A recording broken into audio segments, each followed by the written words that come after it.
वासुदेवाय। ओम नमो भगवते वासुदेवाय। अष्टावक्र गीता के 5वें प्रकरण अर्थात 5वें अध्याय में हम लोग प्रवेश कर चुके हैं। अभी तक 4 वीडियो में 4 प्रकरण हम लोग पढ़े, जिसमें अनेकानेक प्रश्न जो राजा जनक जी के द्वारा पूछे जाते हैं और मुनि अष्टावक्र जवाब देते हैं।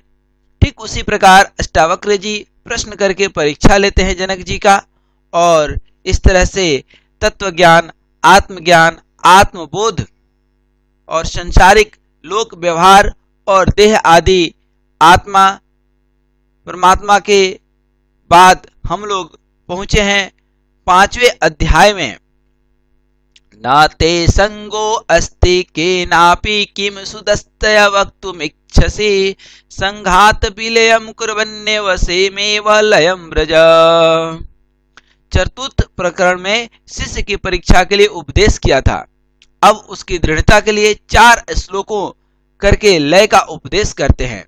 अष्टावक्र जी कहते हैं कि हे शिष्य, तू शुद्ध बुद्ध स्वरूप है। तेरा देह गेहादियों के साथ अहंकार और ममत्व का आस्पद रूप करके संबंध नहीं है। जब तू असंग है और शुद्ध है, तब फिर तेरे विषय त्याग और ग्रहण कहाँ है। इस वास्ते अब तू देह संघात को लेकर अर्थात मैं देह हूं या मेरा यह देह है, ऐसे अहंकार को भी तू दूर करके अपने स्वरूप में स्थित हो जा। जैसे समुद्र में अनेक बुदबुदे और तरंग उत्पन्न होते हैं, फिर समुद्र में ही लय हो जाते हैं, समुद्र से भिन्न नहीं है, वैसे ही मन के संकल्प से यह जगत उत्पन्न हुआ है और मन के ही लय होने से जगत लय हो जाता है। देवी भागवत में कहा गया है, शुद्धो मुक्तः सदैव आत्मा न वै वध्यते किंचित बंध मोक्षो मनस संस्थय तस्मिन् क्षान्ते प्रशाम्यति। आत्मा सदैव शुद्ध और मुक्त है, वह कदापि बंधन को प्राप्त नहीं होता है। बंधन और मोक्ष दोनों मन के धर्म हैं। मन के शांत होने से बंधन और मोक्ष का नाम भी नहीं रहता। आत्मा में मन के लय करने से सारा जगत लय को प्राप्त हो जाता है। प्रश्न आता है, प्रत्यक्ष प्रमाण करके जिस तरह से रस्सी सर्प के तरह दिखने लगता है, उनका कैसे लय हो सकता है? क्योंकि जो वस्तु प्रत्यक्ष प्रमाण का विषय है, उसका लय क्या हो सकता है?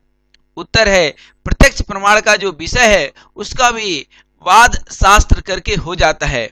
जैसे चंद्रमा का मंडल प्रत्यक्ष प्रमाण से तो एक बिता भर का दिखाई देता है, परंतु ज्योतिष शास्त्र में वह 10,000 योजन का लिखा है। उस शास्त्र करके बिता भर का नहीं माना जाता है, अर्थात छोटा नहीं माना जाता है।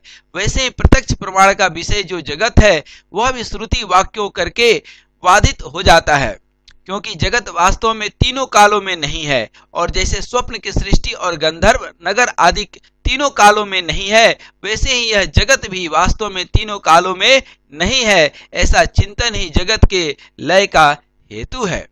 सम दुख सुख पूर्ण आशा नैरास्यो समः समजीवित मृत्यु सन्नेव मेव लयम ब्रज। अष्टावक्र जी कहते हैं कि हे जनक, तू आत्मानंद करके पूर्ण है। दया योग से शरीर में उत्पन्न हुए जो सुख दुख है, उनमें भी तू पूर्ण है।